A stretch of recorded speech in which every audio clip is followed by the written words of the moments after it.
2021ခု September လလယ်ကနေစပြီးတော့ iPhone app သုံးစွဲသူများအတွက် iOS 15 version အသစ်ထွက်ရှိလို့လာခဲ့ပါပြီ။အဲ့တော့ version သစ် install လုပ်လိုက်ရင်များသောအားဖြင့် default setting အဖြစ် setting တွေပြောင်းသွားတတ်ပါတယ်။အဲ့တော့ default setting ကနေပြီးတော့လိုအပ်သလိုတချို့ setting တွေကိုချိန်ညှိပေးခြင်းအပြင် battery အစားသက်သာခြင်း battery တာရှည်ခံနိုင်ခြင်း battery လိုတာနည်းသွားလို့ဖုန်းပူတာသက်သာခြင်း internet data အစားသက်သာခြင်းဖုန်းရဲ့လုံခြုံမှုမြင့်မားခြင်းတပါးသူရဲ့အနောက်ရှက်လျော့နှဲနိုင်ခြင်းစတဲ့အကျိုးကျေးဇူးတွေကိုရရှိနိုင်မှာဖြစ်ပါတယ်ခင်ဗျာရှုတွေကဆိုကြမှာတမိုးကြီးဖုန်းဝယ်သုံးပြီးတော့အဲ့ဒီဖုန်းကပေးလာတဲ့ feature အသစ်တွေကိုမသုံးရတော့ဘူးလားနှမျောစရာကြီးကွာဈေးကြီးပေးပြီးတော့ဆိုပြီးတော့ပြောနိုင်ပါတယ်အဲ့လိုတော့မဟုတ်ရပါဘူးငွေကုန်ခံ internet လဲ data လဲအကုန်ခံနိုင်တဲ့ဖုန်းနှစ်ပါးပူတာလဲခံနိုင်မယ်ဆိုရင်တော့ပေးထားတဲ့ feature အသစ်တွေကိုစိတ်ကြိုက်သုံးစွဲနိုင်ပါတယ်သုံးစွဲနိုင်အောင်လို့လဲထူးခြားတဲ့အသွင်ပြင်စသက်သက်တည်ထွင်မှုသုံးစွဲသူတဲကြေကြိုက်အပြိုင်ဆိုင်ဆောင်ရွက်လာကြတာတွေလည်းဖြစ်ကြပါတယ်အဓိကကတော့ယခုတင်ဆက်မဲ့ setting ပိတ်ထားရင်ရရှိနိုင်မယ့်အကျိုးကျေးဇူးတွေကိုဖော်ပြခြင်းသာဖြစ်ပြီးတော့ဖုန်းကိုတက်တန်းရှိစေမှာလည်းဖြစ်ပါတယ် iOS 15 version သစ်တင်ပြီးဖုန်းပူက battery အကုန်မြန်နေပြီလား internet data အစားမြန်နေပြီလား iOS 15ရဲ့ဒီ setting တွေကိုပိတ်ထားပေးလိုက်ပါGangon knowledge sharing ကနေအပတ်စဉ်နိပညာဘုဒ္ဓတာများကိုတက်ဆက်ပေးလျက်ရှိပါတယ်။ Gangon နိပညာ channel ကို subscribe မလုပ်ရသေးတဲ့မိတ်ဆွေများလည်း subscribe လုပ်ပြီးဖိနာအကောင့်လေးကိုတည်ခဲ့ပေးကြပါ။နောက်တစ်ခါဗီဒီယိုများကိုလည်း like share comment လေးနဲ့အားပေးခဲ့ကြဖို့မေတ္တာရပ်ခံပါတယ်။နံပါတ်1 allow apps to request to track you ဆိုတဲ့ option ကိုပိတ်ရပါလိမ့်မယ်။အဲ့ဒါပိတ်ဖို့အတွက်ကိုကျွန်တော်တို့က setting ကနေ privacy တဲကိုဝင်လိုက်ပါ။အဲ့ privacy ကိုနှိပ်လိုက်ပါ။အဲ့ privacy ထဲမှာကျွန်တော်တို့ tracking ဆိုတာကိုတွေ့ပါလိမ့်မယ်အဲ့ tracking ကိုနှိပ်ဝင်လိုက်ပါအဲ့တော့ tracking ထဲကိုဝင်လာရင်အခုလို allow app to request to track ဆိုတဲ့ဟာလေးကိုကျွန်တော်ပိတ်ပေးရပါလိမ့်မယ်အဲ့တော့သူ့ကိုဘာလို့ပိတ်ပေးရမလဲကိုဟာနဲ့ကိုဖုန်းသုံးတဲ့အခါ game ဆော့တဲ့အခါမှာနောက်ကနေ tracking လုပ်ပေးတဲ့မှာလားစဉ်းစားကြရပဲကိုနောက်အောင်ခံလိုက်မဲ့အလုပ်ကိုဘယ်သူကပေးလို့ချင်ပါလဲကိုအချက်လက် data တွေကိုဘာလို့သူစုဆောင်းသွားမှာကိုခံရမှာလဲဒါကြောင့်မို့လို့ off လုပ်တင်ပါတယ်ကိုဘာကြိုက်လဲကြိုက်တဲ့ဟာဘာစိတ်ဝင်စားလဲအဲ့အချက်လက်တွေစုပြီးတော့ကြော်ညာလုပ်ငန်းကိုရောင်းမယ်ပြီးလို့ရှင်တင့်စီကိုဒီအယောင်းကြော်ညာတွေပို့လာမှာဖြစ်ပါတယ်ဒါကြောင့်မို့လို့ဒီ app ကိုတော့ကျွန်တော်အနေနဲ့တော့ပိတ်တင်တယ်လို့ပဲထင်ပါတယ်ခင်ဗျာနံပါတ်2 location services setting ကိုချင့်ချိန်ပြီးထားပါ privacy တဲက location services ဒီကောင်ကို on ထားရင် GPS ကတောက်လျှောက်ဖွင့်ပြီးတော့သွားလေရ tracking လုပ်နေပါတယ်အဲဒီတော့ battery အားကုန်မဲ့ data အစားမြန်မယ်တာမန်အဖြစ် while using ထားတာတော့မဆိုးလာပါဘူးဥပမာအဖြစ် ban လိုဟာမျိုးပေါ့နော်အဲ့တော့ location သိဖို့လိုလို့လားမလိုဘူးထင်ပါတယ်အဲ့တော့ဒါဆိုရင် never ထားပေါ့အဲ့တော့ ATM location ရှာတာမျိုးလို့ဆိုရင်တော့တစ်မျိုးပေါ့နော်အဲ့တော့လိုအပ်ရင်ပြန်ဖွင့်ပေါ့အမြဲ always ထားပြီးဖွင့်နေစရာမလိုပါဘူးအမြဲ location service တွေကိုကျွန်တော်ဖွင့်နေရင်တော့ကျွန်တော်တို့ battery စားမယ် data ကုန်မယ်ခင်ဗျရံပါရံခါမှာကိုယ့်ရဲ့လုံခြုံရေးကိုပါထိခိုက်နိုင်ပါတယ်ဘာလို့ဆို location ကြောင့်ကိုယ့်ရဲ့ဒီနေရာကိုအမြဲတမ်းသိရှိနေမှာဖြစ်ပါတယ် location ကိုမဖော်ပြခြင်းတဲ့အခါတော့ never သာထားပေးလိုက်ပါအဲ့တော့ကို file share တဲ့အခါမှာဒါမှမဟုတ်ရင်နောက်တစ်ခါမှဖော်ပြခြင်းတော့ဒုတိယအကောင့်သုံးပါတတိယအကောင့်ကျတော့ while using the app ဒါတော့အကောင့်ဆုံးမှာသုံးတဲ့အခါမှသာလျှင်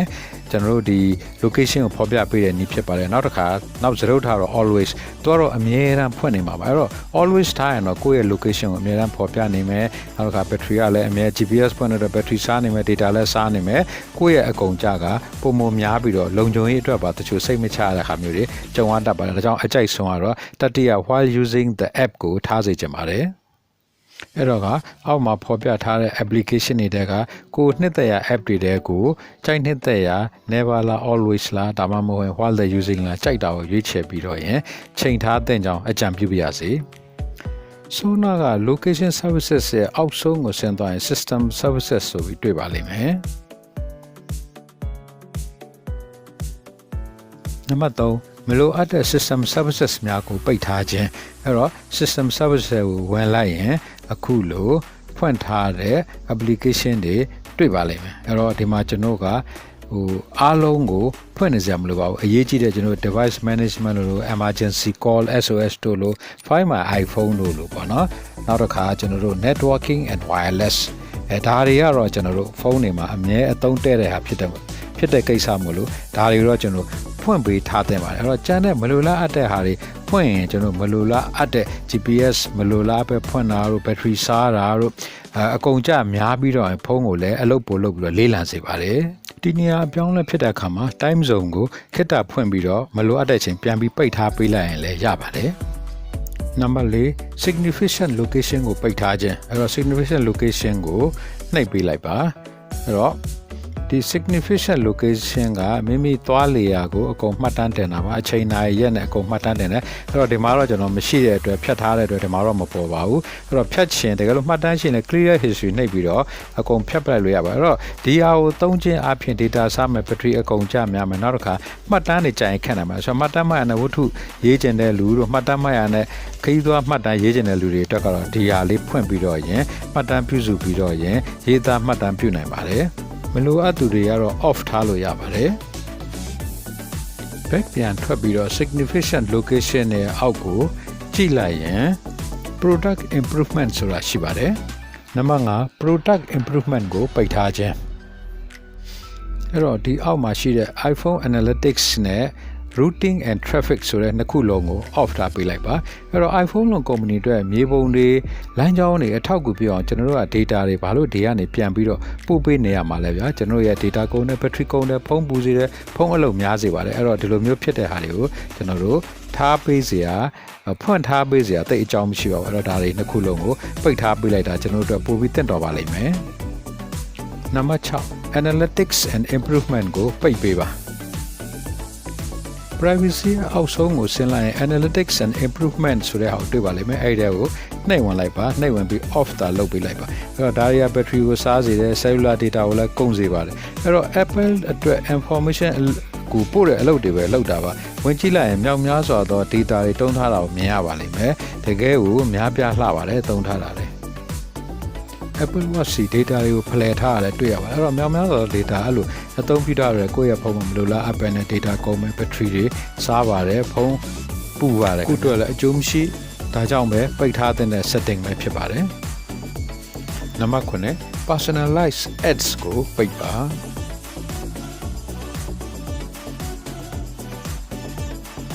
အောက်က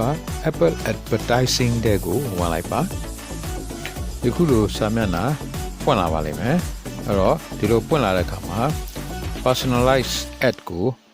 များသောအားဖြင့် default setting မှာ on ထားတာတွေ့ရပါလိမ့်မယ်အဲ့ဒါကိုပိတ်ပေးလိုက်ပါသူက Apple အတွက်ကိုကြော်ညာကဏ္ဍနဲ့ပတ်သက်ပြီးတော့ data စုဆောင်းထားတာဖြစ်တဲ့အတွက်ကိုယ့်ဖုန်းကနေပြီးတော့မလိုလားပဲ data ကုန်တယ် battery စားမယ်ပြီးတော့ဖုန်းကအလုပ်တအားလုပ်နေရပါမယ်ဒါကြောင့်မလိုအပ်ရင်တော့ပိတ်ထားပေးဖို့ပဲအကြံပြုပါရစေနံပါတ်8 research center and usage data ကိုပိတ်ပေးပါ privacy ထဲမှာပဲ research center and usage data ဆိုတဲ့ option လေးတစ်ခုရှိပါတယ်အဲ့ဒီကိုဝင်လိုက်ပါအဲ့တော့ဒီ research center and usage data တဲကိုဝင်လိုက်ရင်ကျွန်တော်တို့ရဲ့အသုံးပြုတဲ့ data တွေရဲ့ sensor တွေကိုသူကနေပြီးတော့ထောက်လှမ်းပြီးဒီ data တွေကိုယူတဲ့စနစ်ဖြစ်ပါတယ်အဲ့တော့ဒါကိုအသုံးပြုကြမှာကျွန်တော်တို့မှာ data စားမယ်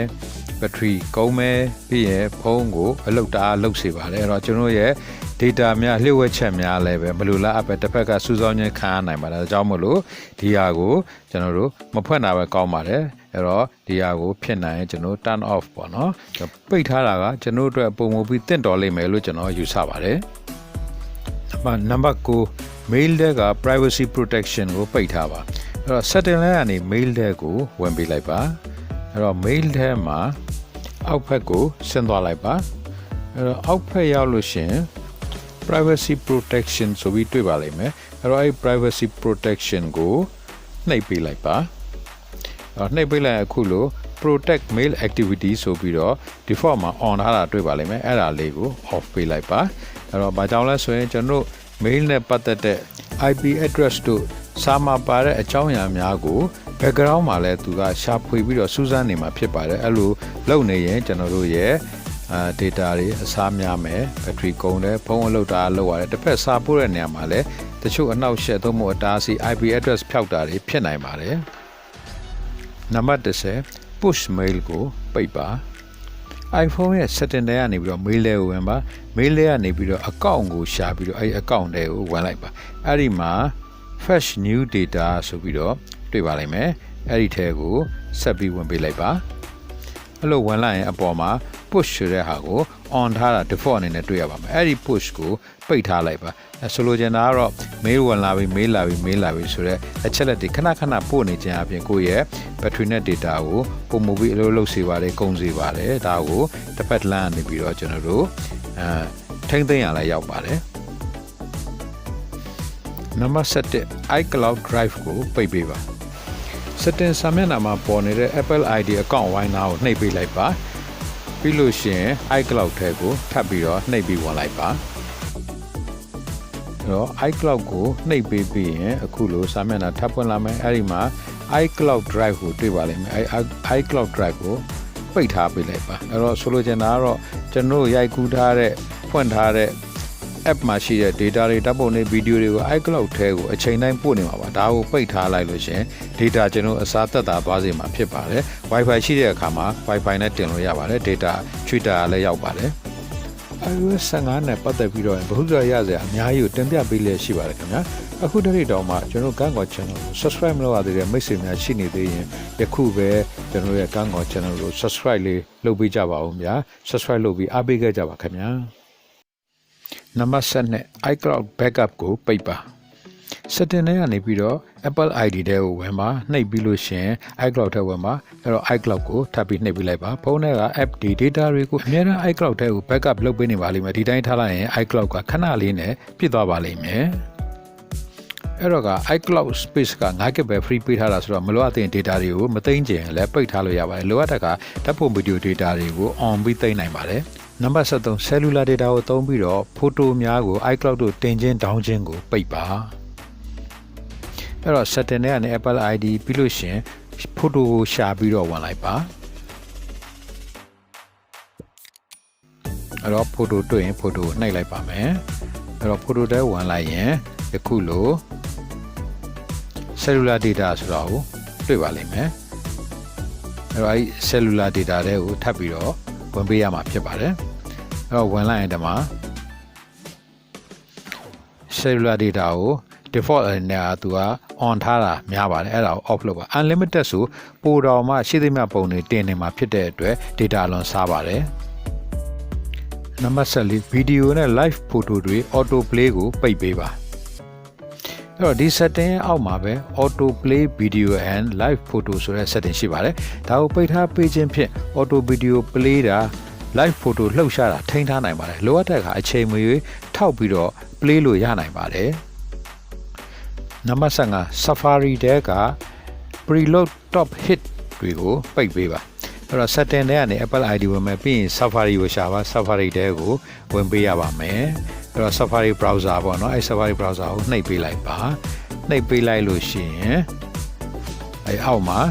preload top hit ဆိုပြီးတွေ့ပါလိမ့်မယ်သူကတော့နာမည်ကြီးသတင်းများနဲ့အနုပညာသတင်းပေါင်းများစွာကိုဓာတ်ပုံဗီဒီယိုနဲ့တကဒေါင်းယူသိမ်းထားပေးမှာဆိုတော့ data နဲ့ battery ကိုပုံမကုန်ကြစေပါတယ်အဲ့တော့ဒါတွေအကုန်ချွေတာရောက်ပါတယ်ပိတ်ထားပေးရင်နံပါတ်15 close tabs ကို manually ထားပေးပါ setting ကနေပြီးတော့ Safari ထဲဝင်မယ်အဲ့ဒီ Safari ထဲမှာ tab အုပ်စုထဲကိုဝင်ပေးရမှာပဲအခုလိုလေးတော့ကတ်ထားတဲ့ပေါင်းကွက်လေးပါအဲ့ဒီမှာကျွန်တော်တို့က close tabs ဆိုတဲ့နေရာမှာmanually ကိုရွေးပေးရမှာဖြစ်ပါတယ်အဲ့ဒီမှာကျွန်တော် Safari ကနေပြီးတော့ window တွေဖွင့်ကြည့်တဲ့အခါမှာ Safari စာမျက်နှာများကိုတရက်တစ်ပတ်တစ်လအဲ့တော့ save ပြီးတော့ထားပေးပါလိမ့်မယ်အဲ့တော့လိုအပ်လို့ပြန်အသုံးလို့ setting တွေကိုချိန်ထားနိုင်ပါတယ်သို့တော့ save ထားလို့ data battery နဲ့ဖုန်းကိုအလုပ်ပို့စေပါတယ်အဲ့တော့ကမလိုအပ်ရင်တော့ manually ပဲထားပေးလိုက်တာအကောင်းဆုံးဖြစ်မယ်လို့ထင်ပါတယ်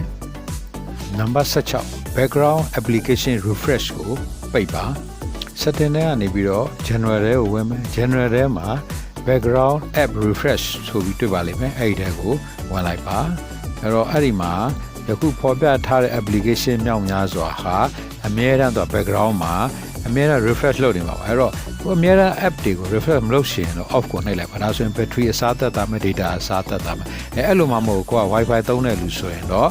ဒီ setting မှာ Wi-Fi ကိုချိန်ညှိပေးထားရင် Wi-Fi ရှိတဲ့နေရာမှာ auto သူ့အနေနဲ့သူ background refresh လုပ်နေမှာဖြစ်ပါတယ်ကိုယ့်ရဲ့ data လည်းသက်သာတယ်ဖုန်းလည်းပါပဲပြောပူတာလည်းအများကြီးသက်သာပါ Wi-Fi internet ဆက်ကြောင်းကောင်းတဲ့အတွက်အများကြီးဖုန်းကိုသက်သက်နဲ့ download လုပ်ပေးနိုင်မှာဖြစ်ပါတယ် ဟုတ်ကဲ့ပါဒီချက်တွေကတော့ iOS version 15ကိုတင်ပြီးတဲ့နောက်ပိုင်းမှာဖုန်းပူတာဖုန်း data စားတာဖုန်းအလုပ်လုပ်တာတက်တာပြီးဟလာဖုန်းကိုရေရှည်ခံစေတဲ့နီလန်းလေးတွေပဲဖြစ်ပါတယ်ဟုတ်ကဲ့ပါဒီဗီဒီယိုကိုနှစ်သက်လိမ့်မယ်လို့မျှော်လင့်ပါတယ်နှစ်သက်ရင်ဖြစ်ဒီဗီဒီယိုလေးကို like share comment လေးလုပ်ပြီးအားပေးခဲ့ကြဖို့နဲ့ subscribe လုပ်ရသေးတဲ့မိတ်ဆွေအသစ်များကလည်းမမေ့မလျော့ပဲ subscribe လုပ်ပြီးအားပေးခဲ့ကြပါအောင်เนาะနောက်ထပ်လာမယ့်ဗီဒီယိုမှာထပ်မံဆုံစည်းကြပါစို့အားလုံးကိုကျေးဇူးတင်ပါတယ်